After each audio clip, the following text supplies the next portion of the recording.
drinking proceeds acts of violence in 25 to 50% of all cases of domestic violence. There is such a correlation between the two. And you know, as a coordinator of the Coalition Against Domestic Violence, I can say that the focus of our work over the past almost 30 years, next year we're celebrating our 30th anniversary, by the way, has been on intervention. And we now are just beginning to, in the past, I'd say 5 or 6 years, spend more time thinking about how to prevent violence in intimate partners. And we need you and the Prevention Resource Center to help us figure that out in greater detail. For now, what we're learning in the past 5 years is that that focus of prevention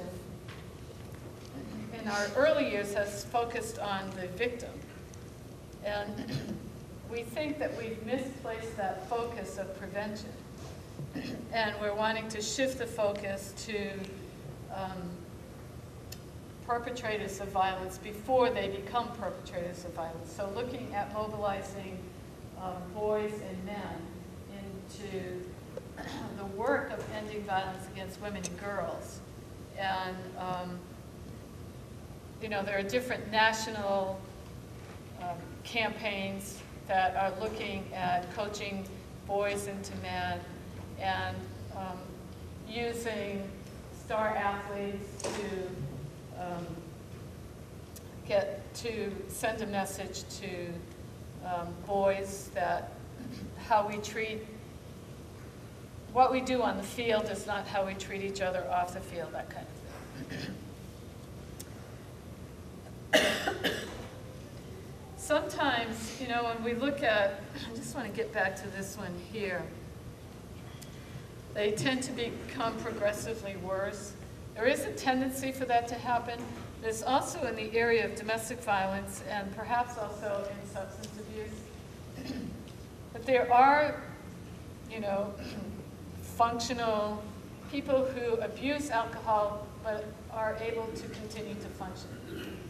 People who are in abusive relationships and are able to function. And it's almost like having a low-grade fever all the time. You know, you don't need to see the doctor, or you don't want to see the doctor, you just maintain. And you can imagine what the impact has on a person's health over the span of a lifetime. And that whole feeling of being trapped. Substance abusers are more violent more frequently and inflict more serious injuries than batterers who do not use violence. And again, that goes back to how the inhibitions are lowered. Abusers who use substances are also more likely to attack partners sexually than those who don't. And that alcohol and drug abuse increase the likelihood of domestic violence but do not cause it. Other realities that are present in working in the co-occurrence of domestic violence and substance abuse, either alone or compounded together, is poverty. And you probably see that in the work that you do. Homelessness, incarceration, unsafe living conditions.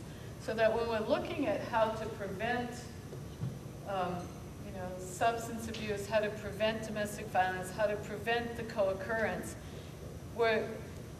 we as community members need to look beyond the individual families and look at the environment, the social environment, and the conditions, the social conditions that give rise to and or support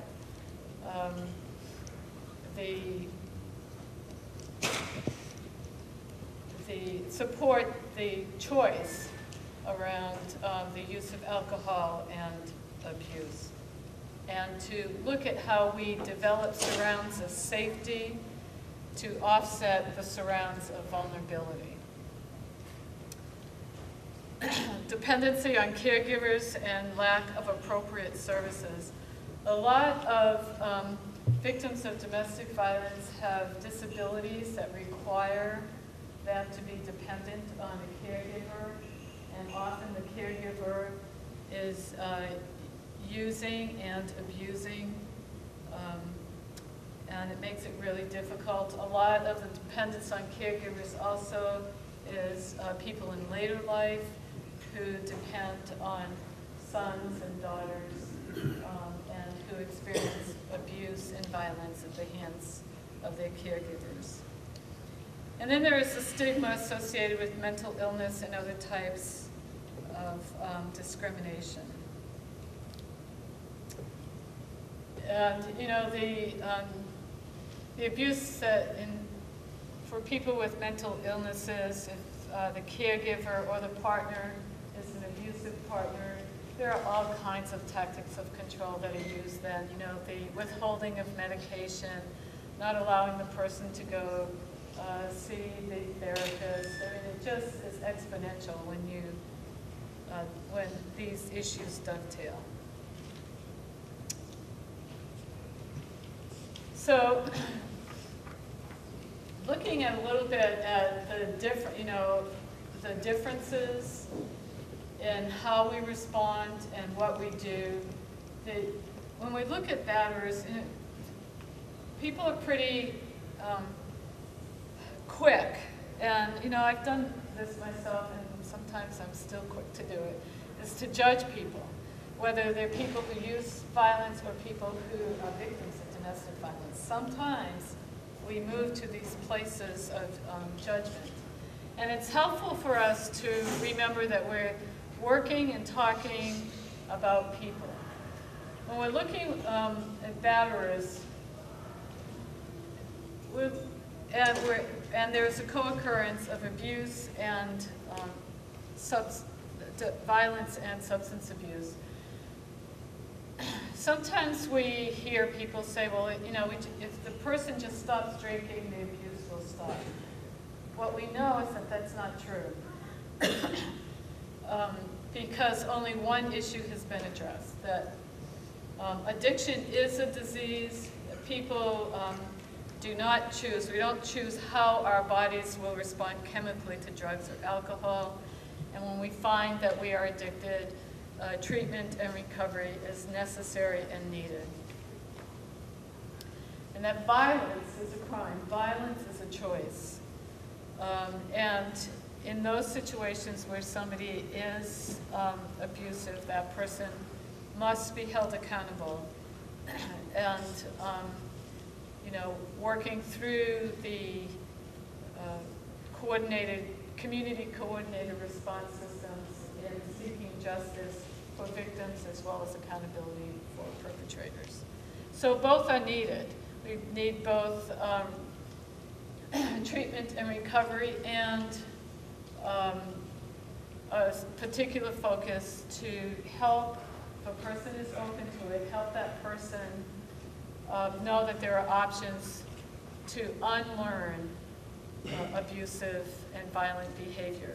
And that happens mostly in this state through batterer intervention prevention programs that are peppered throughout the state, and many of them now are moving through the community corrections programs, day report centers.